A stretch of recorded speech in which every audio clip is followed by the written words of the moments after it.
Le racisme de la part d'institutions publiques, on en a subi. Et c'est malheureusement banal de le dire. Salut les fidèles, voici notre Maghreb de Proust d'aujourd'hui. Déjà enfant, avec des amis, on était en train de marcher tranquillement et d'un coup, une camionnette de gendarmes s'est arrêtée pour nous embarquer sans aucune explication. On a roulé une dizaine de minutes, puis on est arrivé chez un épicier.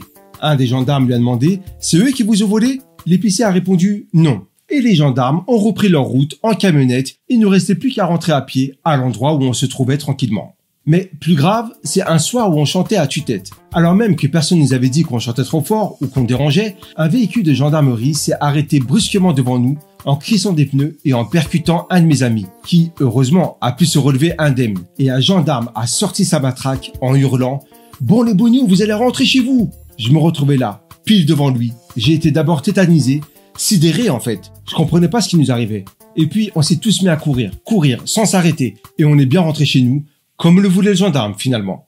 Mais au-delà de la police, c'était aussi tendu entre la mairie et la cité HLM dans laquelle j'ai grandi. On s'est toujours senti exclu des fêtes municipales. Entre la fête du boudin, les journées des vignerons, tout était axé terroir. Mais on essayait d'y aller quand même, histoire de rencontrer le maire et lui demander la possibilité d'obtenir des activités ou bien l'accès à un local resté vide et qui est situé dans l'enceinte même du quartier. Just do it. Le maire nous avait alors répondu « Ton local, tu vas le retrouver de l'autre côté de la Méditerranée. » Mais mon plus vieux souvenir de fête municipale, ça a été lors d'un carnaval déguisé, qui était ouvert à tous les enfants de la commune. À un moment donné, une agente distribuait des pains au chocolat à tous les enfants autour d'elle.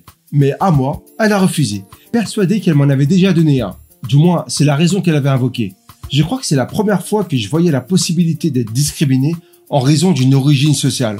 Je m'étais dit, et si c'est vraiment le cas, ça allait être un gros problème à gérer. Parce que par définition, je ne pouvais pas le gérer. Je ne pouvais pas changer de visage, ni changer de nom.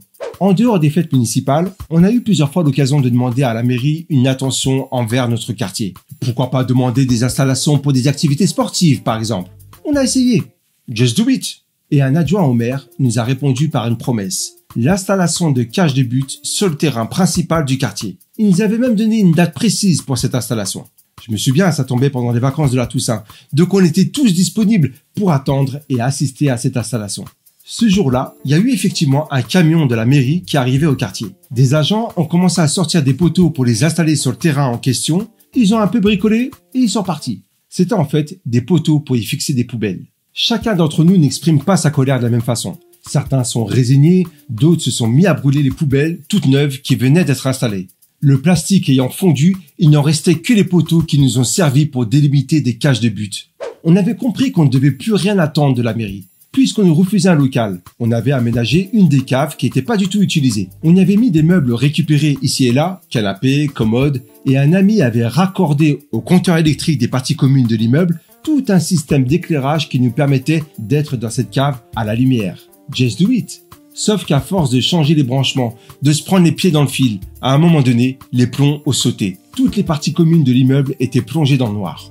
On voit bien en réalité que le rejet des pouvoirs publics envers les habitants de notre cité nous mène vers la débrouillardise et peut donc engendrer des catastrophes. En repensant à ce rejet systématique qu'on a subi, nous, alors qu'on était enfants, sans vrai besoin vital, j'ose pas imaginer ce que la génération de nos parents a subi avant nous. Voilà, c'était notre Maghreb de Proust. Vous reprendrez bien une petite Madeleine. Rendez-vous demain.